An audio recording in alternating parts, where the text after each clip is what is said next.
college baseball. He's Hunter Pence. I'm Daron Sutton, and you found us, and thanks for hanging out with us. We really appreciate it. Hunter, we've got a fun show this week.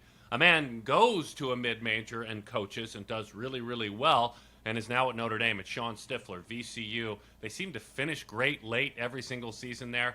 He's taken over a Notre Dame program that went to the College World Series. Excited to connect with Shawn. Yeah, I mean, this is the ultimate opportunity. His dream job. Very excited, and he has done so well and been so consistent at VCU, finishing on crazy win streaks of like 16, 17-ish games. Just absolutely excited to dive into what is the process. And I mean, they pitched, they played defense. I need to find out more. So you will find out more about Kent State as well. Jeff Duncan, a successful mid-major coach.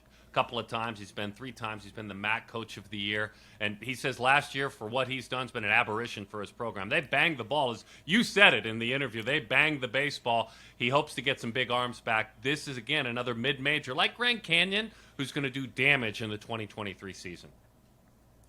Absolutely. They're bringing back a lot of great offensive players from an already great offensive season. They finished the season really well last year. Really excited to see what's been developing, what's the plan, and what has been kind of the core success over there for Jeff Duncan. He's played in the major leagues. He's played in the minor leagues for a long time. They have all of the knowledge. Excited to kind of pick his brain about what's going on at Kent State and what to look forward to over there. We have this platform with Hunter every single week. Congratulations, my friend, on going into the San Francisco Giants Wall of Fame. It's well-deserved. I know you didn't think I'd go there, but we are lucky to talk with you. You earned it, man. Congratulations. Well, thank you. It is a complete honor and a privilege to even have played for such a wonderful organization, and I'm thrilled. Thank you, Daron. And he may be a Wall of Famer, but we're going to put him to work when we come back. This is Perfect Game College Baseball. 2 great conversations. Here we go.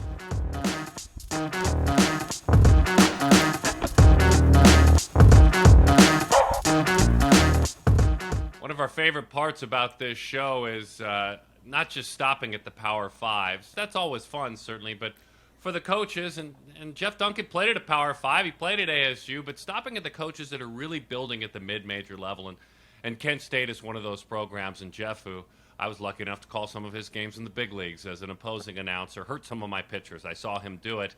He spends time with us now. Hey, Jeff, thanks for being with us on this unique show. Hunter and I really appreciate it.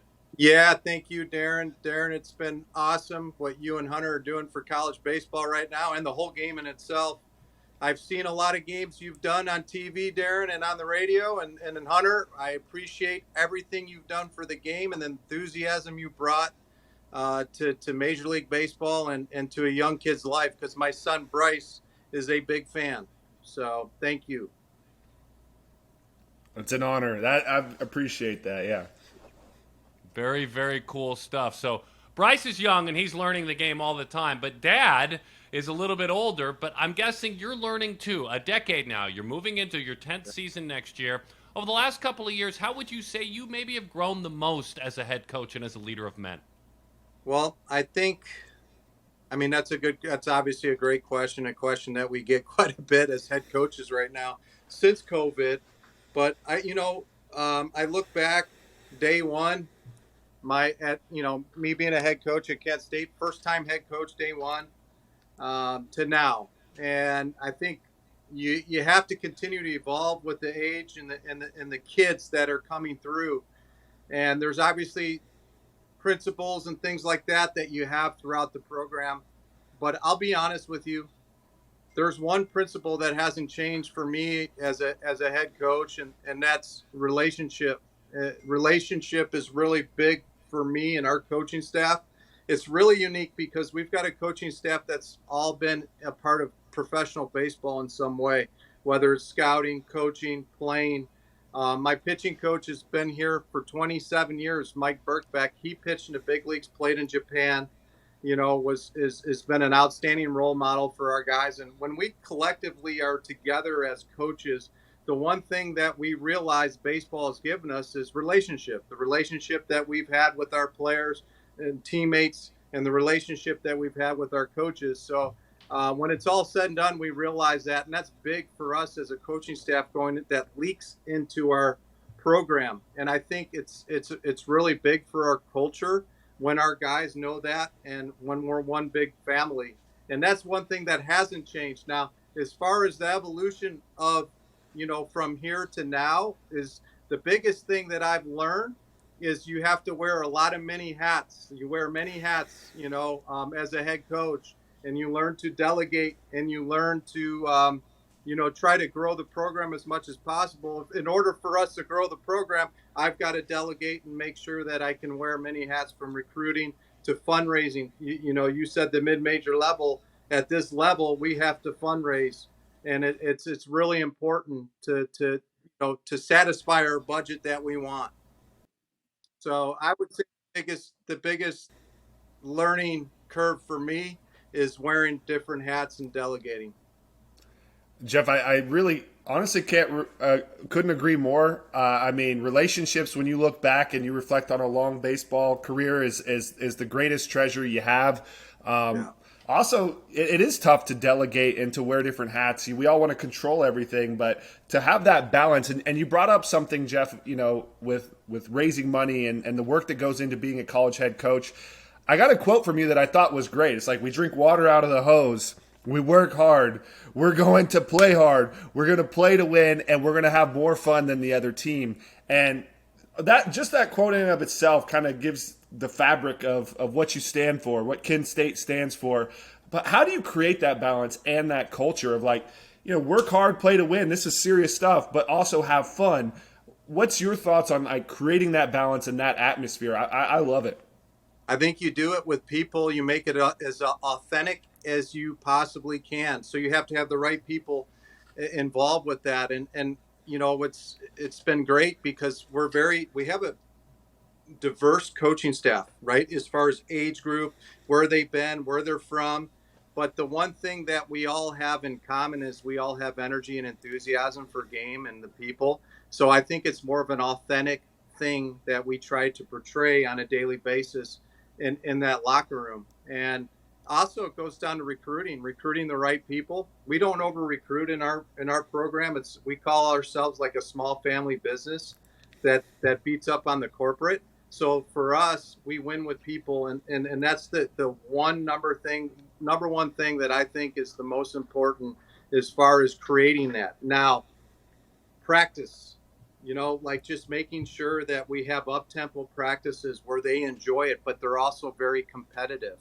We do a classroom type setting before practice where we meet, and the biggest thing we talk about is character and things that happen in life, and how to handle the toughness of life and the game of baseball. There's nothing that can prepare you more for the game of life than baseball, in my opinion, with the amount of failure that happens. The game should be called adversity. So just educating our guys and our program as much as possible on that on a daily basis, and it becomes your texture. It's beautiful, Jeff, and it is the most important thing. And you're right. Adversity and, like, mastering yourself. How do you deal with failure? Because in baseball, you're gonna fail, small but mighty. One thing, Jeff, that I've also noticed that you do well, and you played in the minors for a long time. You played in the big leagues with the Mets as an outfielder. But your team, you bang. You guys can hit. And I have to get a little bit of that out of you. Is what's kind of what makes a college hitter succeed? There's professional hitters, there's a college level, and it's always kind of changing. But for purposes of technique and culture and just an offense and going out as Kent State's offense year in and year out, what are the principles for you to having a successful offensive season, and what do college hitters need to do well to succeed? Kids these days, they want to talk about mechanics quite a bit, and when you get on social media, that's what a lot of what happens. So we just want to make sure that we really hit on, okay, let's have a fundamental foundation mechanically, and let's make drills, and we call them our daily vitamins, to make us really fundamentally sound. But the biggest thing for an offense for me is I want our offense to have mentality and be really aggressive and relentless, but also have a discipline to where we're not chasing everything. You know what I mean? So that's part of our practices that we do on a daily basis is revolves around, okay, we have a mechanical foundation, and then we have a mentality that's relentless, but there's a discipline to it. And then the last piece is we talk a lot about approach. and making sure, because there's different ways to approach certain pitchers inside of our league. And now you have some analytics that you can throw in on top of it. We'll do a lot of video, and we'll talk about a lot about different approaches and watch it on, video, different guys, things like that. And there's a lot of technology that we can use towards that philosophy to help us. But that's basically it in a nutshell. I think mentality is really big for us, and then having a fundamental foundation and then approach. Josh Johnson, 371, 446, 629, 9 taters, an incredible year. Is he back for you? Yes. Oh, yeah. Holy cow. Like, you're getting so much of your offense back, Jeff. You're getting so much of your offense back. Can you park your car right now, though, at Josh and explain to us who he is as a hitter? I'd like Jeff's scouting report on Josh, if you don't mind. Oh, you're talking about a guy who's 6'3", 6'4", very long, lanky, came in with a lot of speed. Came in kind of underdeveloped offensively, though. Like the swing mechanics, they're long. He's long, lanky guy that grew a lot late in his high school career, and then he was trying to figure out his body. But you knew as a coach, like, once this guy figures it out, this guy can be really sensational on a baseball field, and that's what's happened. He's had to wait 2 years to play, and he was very patient. And in today's world where guys don't play, they transfer, right? This guy, I'll tell you what, as far as mental toughness and, he comes from a great family, and the work ethic that he brings every day, instead of going the other way, he's like, I'm going to find a way to play. And that's what he did on a daily basis. And he's earned everything he got last year. He was up for MAC Player of the Year. And, you talk about a talented kid. And the thing is he didn't play his freshman and sophomore year a ton because he was behind some pretty talented kids, and he still continued to need to develop. And then what he did is, when he got the opportunity, he didn't look back. He was hungrier than the other guy, in my opinion, and then took care of business. And that's why he became one of the best players in the league. So I see Calvin Bickerstaff and Benjamin Cruikshank and Richie Dell as some of your veteran returnees. Who are you leaning on? Who do you lean on? And you need some dark horses, obviously, some guys to surprise you. Maybe guys had good summers that aren't on last year's stats, but who are a pitcher or two you're thinking, man, I need that next step, because if we can pitch to go along with this hitting, we're back up where we want to be in our conference. Who are you looking to? You're exactly right, Daron. I mean, as far as offensively, we feel really good. We still can get better. We need to cut down on some strikeouts and things like that. If we cut down just a little bit, I think our numbers will even get higher, and we'll cause more chaos. But as far as on the mound, Eric Chalice is the first guy that comes to mind here. He was a freshman last year, and he pitched on Fridays the second half of the season for us. He went to the Northwoods League in the summer and made the All-Star team. He's going to the Cape this upcoming summer. He's a guy to look out for. I think he can be an All-American type arm. And you know what? It's a pitchability lefty. That's as simple as it gets, but he can really compete, and his fastball command is as good as it gets at the college level.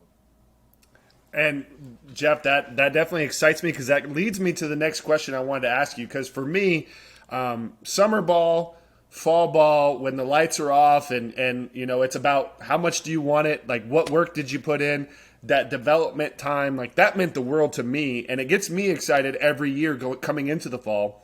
Who besides, obviously you just mentioned Eric Chalice, and that already gets me fired up. Who else on your roster has went to summer ball, had this, put in the work, is looking great in fall, and the development is they're going to make a leap? Who are you excited about coming in this year? Position player that comes to mind right away, and that's Jake Casey. It's the son of Sean Casey. He's had an outstanding fall so far. He had a great summer, went to the Prospect League, and I think he hit about 280 with 9 homers and about 18 stolen bases or so. He came in. I think he could be a center fielder in professional baseball one day. He's 6'3", physical, runs, left-handed hitter with power. Kind of reminds me of maybe David Dahl. David Dahl, just that body, the swing works that way. He's an ultra athletic kid. I remember David Dahl when he was in Birmingham, Alabama, in high school, and it just, there's a lot of comparisons that I see when I see it. When my eyes match up with Jake Casey. He's going to go to the Cape next summer as well. It's a guy I think that you need to keep an eye on in making a jump. And then, just like Daron said, Calvin Bickerstaff is an arm for us. I went and saw him in the Northwoods League this past summer, and it was up to 95, 96 in Green Bay, Wisconsin. And I'll tell you, great kid, strong arm, physical, athletic. Justin, or is it Shane Bieber? I was going to say Justin Bieber. I'm a believer. I get it. Shane Bieber type, like it just, there's some similarities there.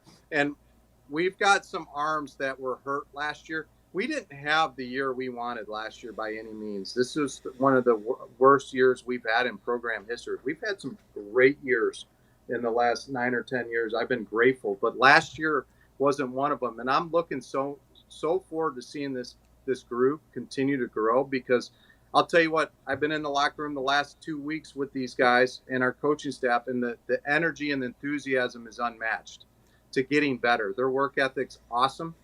And I think there's some guys that really want to step up. And we also have guys that were hurt last year, some pitchers that are now coming back, and they're weekend starters for us. One's Jack Kartsonis from Pittsburgh. He's a right-handed pitcher. He started for us 2 years ago. And another one is Benny Roebuck, a right-handed power arm. Could be up to 95, but he's building back from Tommy John, and he'll be ready for the spring as well. So I'm optimistic about our pitching staff as well. That gets me very excited. And a lot of times, this, Jeff, you called the game of baseball should be called adversity. That pain of like the tough season puts you into the work mode, and you get that enthusiasm and that energy. So this brings me to my last question for you is, what is key for you to have a successful, what is key for you this fall to have the successful season that you want to have? And like, what is the potential of this year's Kent State team?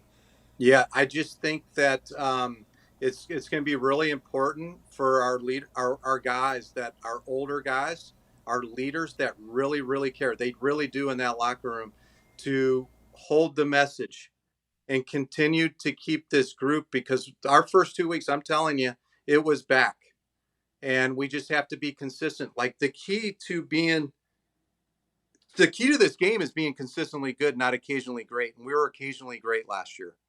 We weren't consistently good. And the big thing is in that is having good habits on a daily basis and being ready to go in the principles that Daron talked about earlier, so having more fun than the other team, having a positive attitude, the grit, drinking out of a water hose, all that stuff. It's like the fabric of this program, but being consistent with it and playing with that edge every day. But in order to do that, you've got to have sacrifices on a daily basis in practice, and really put your best foot forward. Thank you, Jeff. We appreciate it. Best of luck to you this season. You have us fired up and excited to see you turn back to what you've won MAC Coach of the Year 3 times. You've built a great thing there. No doubt you're going to flip the script again and go right back to the top of this conference. Thanks so much, Daron. I appreciate you guys having me on, and anytime you ever need me or want to talk, I'm always open, man. I'll do this any day. It's great talking to two great baseball people, and I appreciate it.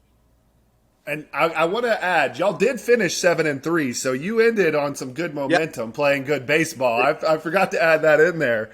Yep, exactly. It's not necessarily how you start, it's how you finish, right? Yes, indeed. And take that into this next spring. I appreciate it, Hunter. Incredible stuff. You know who else finishes strong? Shawn Stiffler at VCU the last few years, and he's taking that attitude to Notre Dame. When we come back, we'll go to South Bend on Perfect Game College Baseball on Perfect Game TV.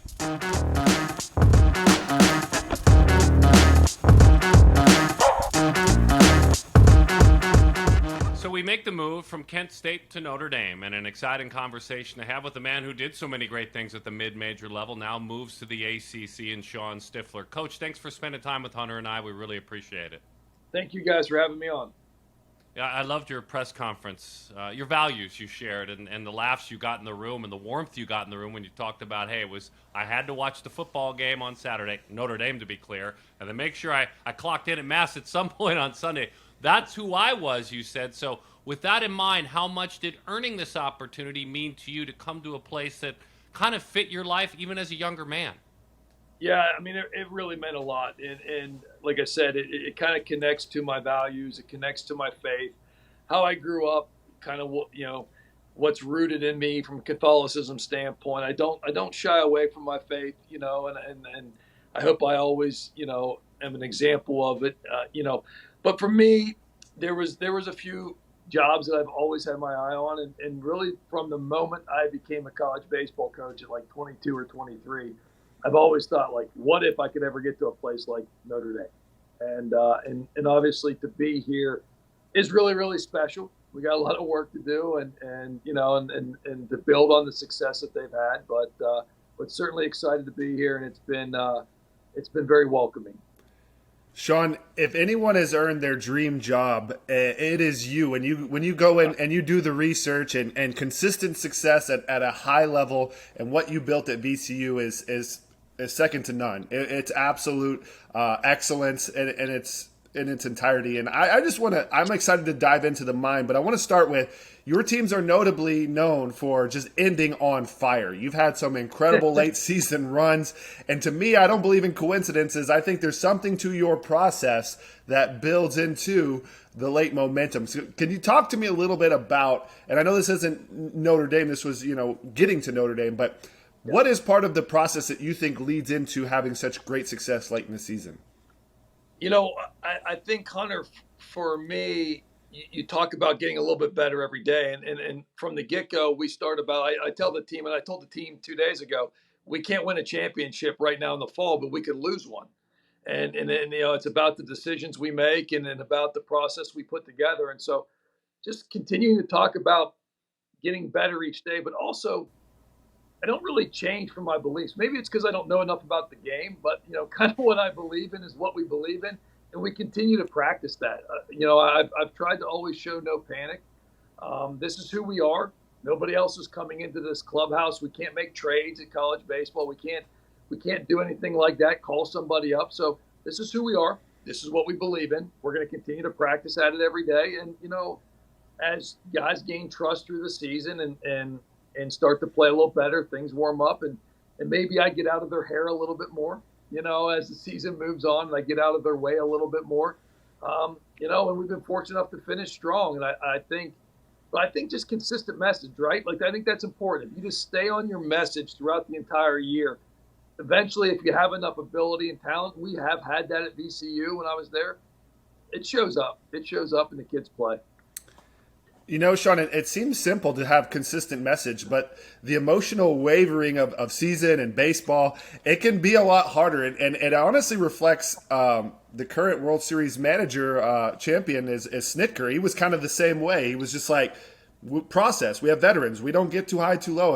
And they were actually having a really bad season, and now they're battling the top of the NL East. So it seems simple, but it's very hard. So I love that message of saying the same and consistent message. And I got to dive in a little bit. What is some of the consistent message? What are some of the principles that you're unwavering on? Yeah, well, I just think it starts on the pitching side of the baseball.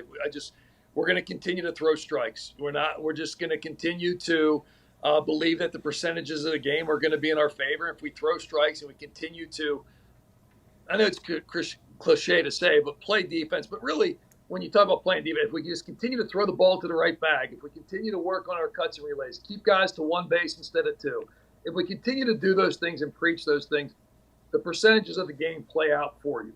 Okay? And then from there, you just got to continue with whatever you believe in offensively. And for us, it's the quality of our at-bats. If we're going to continue and if we're going to continue to battle for our at-bats, never leave a run on third base, continue to try to score every run we have an opportunity to score. And we have metrics that we look at, Hunter, from those standpoints and things that we buy into. But if you just do the things that I believe that the game allows from a percentage standpoint, where there is some successes built into the game, if you just stay on those things, I think it eventually lands. But to your point, it's not easy to stay on those things. Everyone wants to panic, right? The second things don't go well and the bell curve starts downhill, everybody goes back to what they feel comfortable doing. And, other people creep in, other voices, and that happens to me as well. but you have to fight that off. And I think consistent people, they win the most. And so that's just a mantra I've always tried to keep. And that's an attitude I've tried to keep. It's interesting when there are changes in programs now, and especially in the modern world, athletes have options, and a lot of them follow those options. Jack Finley wasn't one of those. He thought about it. A pretty well-known name in the transfer portal, obviously. He had an amazing year last year as a freshman, team that goes to the World Series pitching big innings. Kind of introduce Jack from your eyes as his new head coach and how much it meant for him to say, hey, this is where I'm staying. I think first off, Jack and his family really believe in Notre Dame, not just Notre Dame baseball. They believe in the mission of Notre Dame. So it starts there. This is a place that he's always aligned with. So I don't think he ever really, really, really wanted to leave. But, change is scary, right? Change is scary. And, I had to convince Jack that I was okay and that I was a good guy and okay to play. And, so we got on the phone with him right away. He was obviously a very high priority.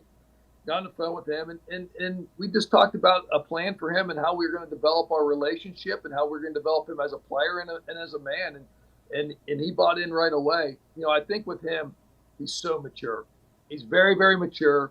I can already tell that he's only throwing bullpens right now just because he threw a lot last year, and we're being very slow with him. But you can already see with him, in every bullpen, he wants to be great.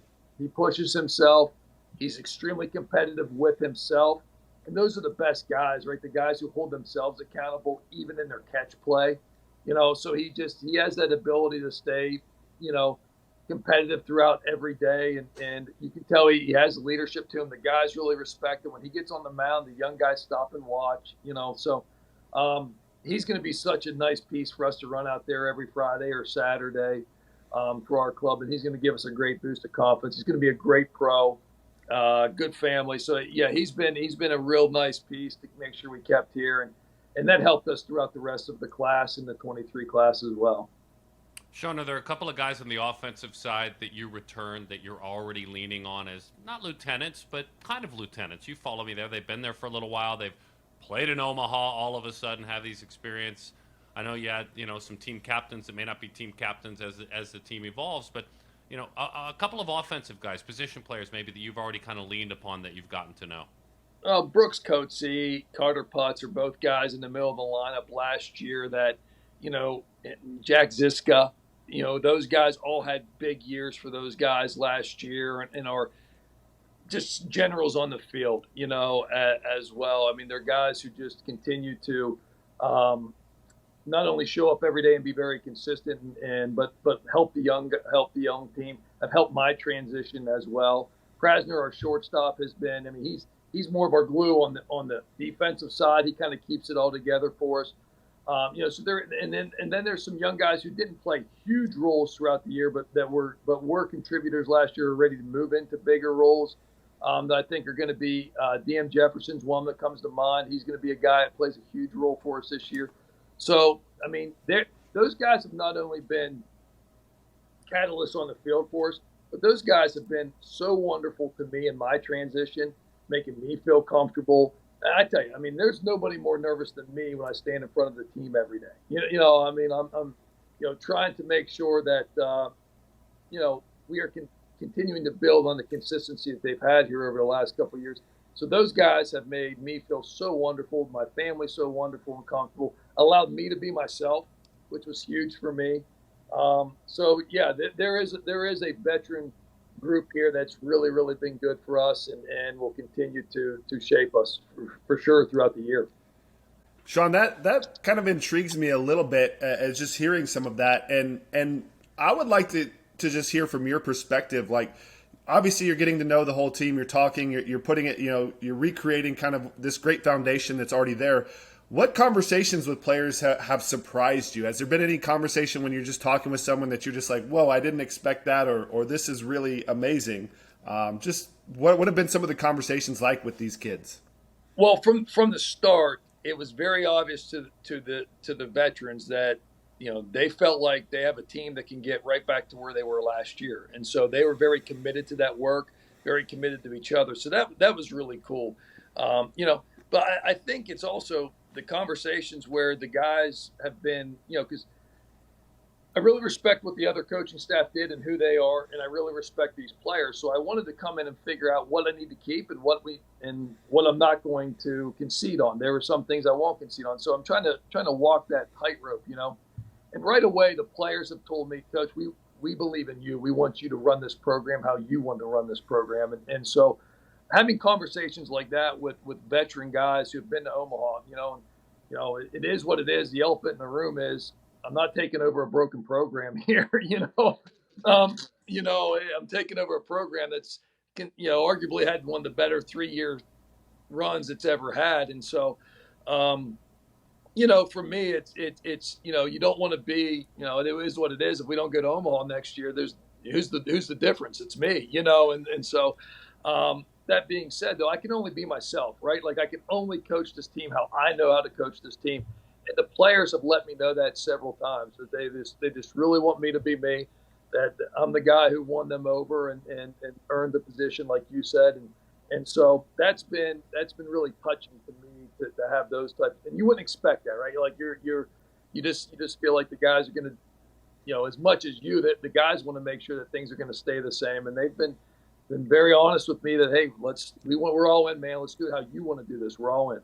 I want to dive a little bit deeper, and you brought up that throwing strikes is something that you're unwavering on. Our pitchers are going to throw strikes, and I had wanted to ask you, because you've done so well with VCU and the program of pitching and defense, and I'm a huge believer in it. What is the keys for a college pitcher to pitch well, and what are the principles to play consistent defense as a whole? Well, I think a couple things, Hunter. I think the uniqueness of baseball is, right, we control the ball. It's the only sport I know where you control the ball on defense, right? So I've always felt like that was the one piece of the game. If we had control over that, then you can win from that. So I believe you can win the game on the defensive side. Every run you prevent is just like scoring a run, correct? And so from that standpoint, I've always felt like the advantages were on that side. If you can exploit those advantages, and the first thing is throwing strikes. And so just for me, example, I would take a guy who maybe has a little bit less velocity, maybe a little bit command, maybe good metrics on his breaking ball, maybe over a guy that's a mile or two harder that isn't yet throwing strikes. And then our program here at Notre Dame and the programs I had at VCU, we charted that and we rewarded that. We rewarded the guys who got the ball over the plate with innings and gave them the ball again, high leverage situations. And I think once we showed that we were going to reward that, then everybody else bought in. And once they bought in, then all of a sudden you create a culture of throwing strikes like anything else. When you chart and reward the guys who are doing what you're saying you're going to, that you're going to, the plan you're going to follow, then those guys, everybody jumps on board. So I just felt like once you did that, and then you showed the team how you could consistently win by using defense, we were never going to get the best offensive players in the world at Virginia Commonwealth. It just wasn't how recruiting was going to be, but we could get athletes who could cover the field. They could play defense, and if we could prevent runs, it was just as good as scoring runs. And that's how we started to kind of create our identity. And then you get a little bit better players, and you can move on and continue to move forward. But that's how it kind of started. I love it. I love it. Hey, Shawn, by the way, 43 or 44 now? How old are you? I'm 43. 43. When did the gray start? Honest to goodness, shaved my head in college for like one of those coaches versus cancer like things, and like my junior year, and that's when it started, like to come back like a little salt and pepper. I was like, what's going on? And then from there, like everybody else, marriage, kids, we had 3 it's ball the kids, huh? yeah. So yours is a lot more glorious than mine. Mine looks a little bit more like a squirrel's nest, but no. I just wanted to bond with you on it because I was like in my early 30s. It happened to me. My father, obviously, Don Sutton, he had the side walls that were gray, like in his 20s and 30s. So we got to stick together, us gray-haired guys. I love the silver origin foxes. of yours. The silver That's fox. exactly right. That's they right. call it wisdom, Hunter. We all know better that it has nothing to do with wisdom, but we act like we have wisdom. You know what I mean? So we really appreciate it, Shawn, and And congratulations to you in earning this opportunity. And we've always felt like we've enjoyed connecting with Notre Dame. You and I certainly share that faith journey together, and thanks for talking about that early on. But best of luck. Have a great fall, great holiday, and a great 2023. Well, I appreciate you guys, and I appreciate this platform you give us all, and it means a lot. I'm sorry about the mess up in the middle here, but me and technology, it's not a good marriage. So, but you guys are awesome. Thanks for making me feel so comfortable. Here's the beauty of it all, Shawn. No one knows what you're talking about because as they're watching it, it's all been edited out. That's the movie beauty magic, of it all. baby, radio magic. That's exactly right. Thanks, guys. We want to thank Jeff Duncan at Kent State. We want to thank Shawn for joining us. Hunter and I will see you soon next week on Perfect Game College Baseball. Have a good week.